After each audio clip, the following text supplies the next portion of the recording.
it's Dale here.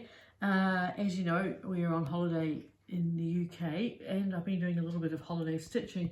You might recognise these colours. They're like the piece that I had in the Regen exhibition. That's my Somerset range. And what I did was I took a piece of pre-felt, which I probably had worked on the back with a bit of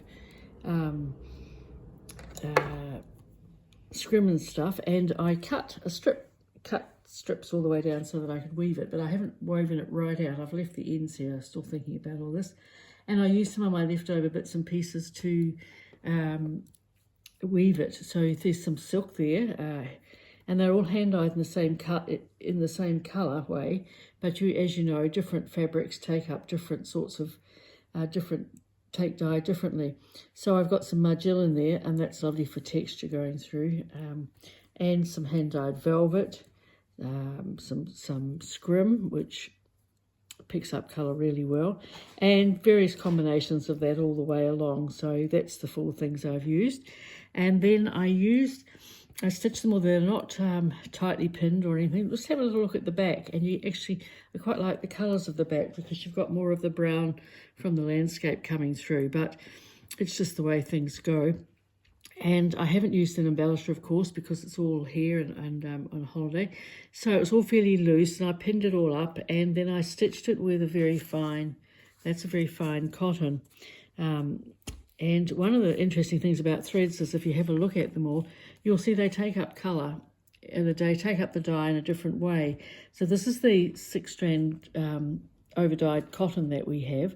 And see, it's picked up a lot more of the colours. Also depends how Jacinta was going on the day. This is a fine pearl. That's the gimp. This is the silk and straw, which is really lovely. That's that flat. And you can strand it if you wanted to, but which will work, but it's just really nice for a flat stitch, and I might use it at the ends. And this is a fine pearl, the fine cotton, and this is the medium pearl, so it's a nice thick one. So when I put them all together, I used the fine cotton just to stitch up all the rows right across, and that was just to combine it all. And you'll see the more you stitch into it, the firmer it gets and holds its own.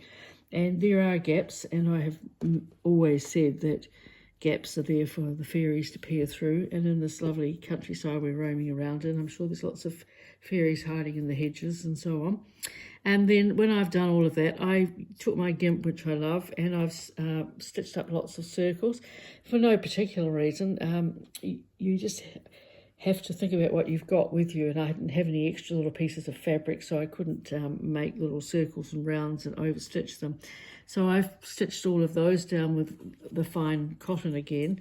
You could use a fine metallic, and then I have just wanted to do a little bit of linking. This is as far as I've got at the moment, and I was going to link with this thread, which is nice. It's got a lovely texture, but when I looked at the stranded cotton, it's got the brown, and I wanted that bit of contrast of colour. So all I've done at the moment is just start to link a little bit, going from A to B.